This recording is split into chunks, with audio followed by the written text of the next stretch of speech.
But I see the problem is, the AI is grabbing information from the internet and it's regurgitating it back to the people. Now, I think that what it might be doing is it might be taking the most popular information and using that as its answers to people's questions rather than the information that's the most correct or the most accurate. I don't know this for sure, but this is kind of the trend that I've seen just using some of the AI tools that are out there. And I won't give you an example, but I will say that I've had conversations, it's really a one-sided conversation because I'm talking to basically a robot. So it's not like I'm having a real authentic conversation, but I've had conversations with ChatGPT, for example, and I have asked it questions about things, and it will tell me immediately an answer that I know is wrong. And I will go back and I will say, no, that's actually incorrect. Have you seen this data? You have this information? Have you looked at this law? What about what this court case, the verdict of this court case was? And then ChatGPT will actually agree with me and tell me, like, you're right based on this new information.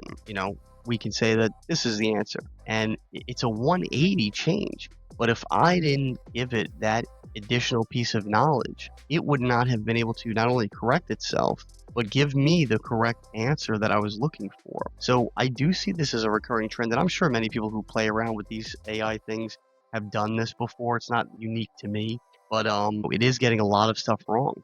And that's the problem. It's going based on information from either the most popular sources or the most accepted by the people as they agree this is what the truth is versus it actually being the truth. My wonder is it going to start doing that, or is it already doing it by grabbing information from people on the internet that are just posting things that are not true. And then what happens is you get sort of a wildfire, because I will see this with a lot of people, and a lot of it has to do with content creation, which is why I don't post too many videos a week, because I want my videos to be authentic, and I want my topics and information to be unique, obviously different than what most of the marketplace is bringing. But also I want to be able to do the research on things. I want to be able to clearly articulate what my points are and back it on deep thought and doing the research to make sure what I'm saying is valid. So a lot of times there's like a content machine. People will just keep cranking out videos or posts, and they don't even care after a while if it's true, if it's factual.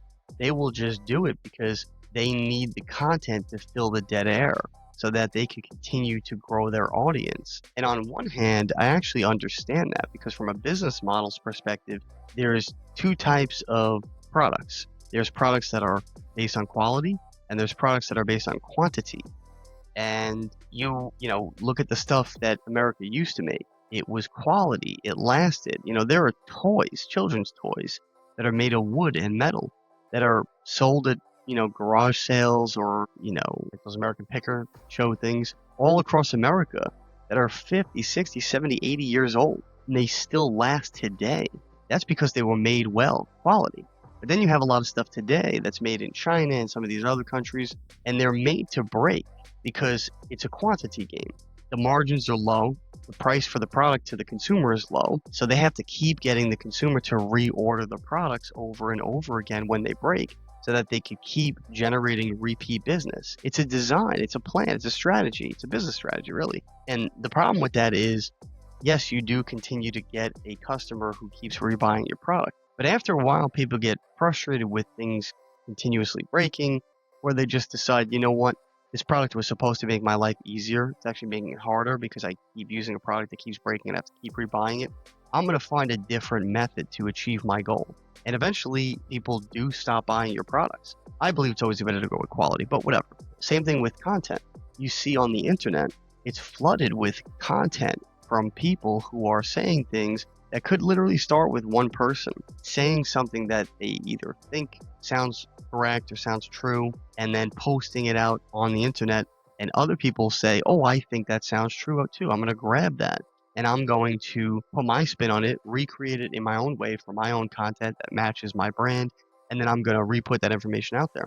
And over time, you get enough people doing that. Now you have something that people believe to be a fact just because enough people are shouting it on the internet. I wonder, is the AI going to start picking up on that information? And because so many people say this is a fact, it's going to take that as a general consensus that it must be a fact because so many people are saying it's true. So many people are saying this is what this is.